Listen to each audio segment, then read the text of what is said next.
How to install Python? You can open any browser.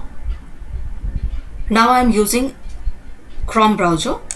So here you should write Python download or install.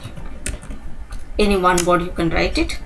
Search download Python. Here python.org, this is the website. Download Python, click it.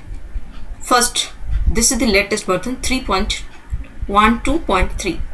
This Python for all the operating system, Windows, Linux, Unix, Mac OS and others. So just click it, this one.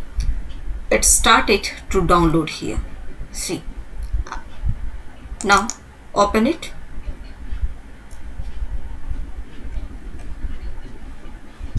Let's see. See, I have already installed. So that's why it is asking modifying, repair, uninstall. So from here install options will come. That places you can install it. Just next you will go, then it will be installed.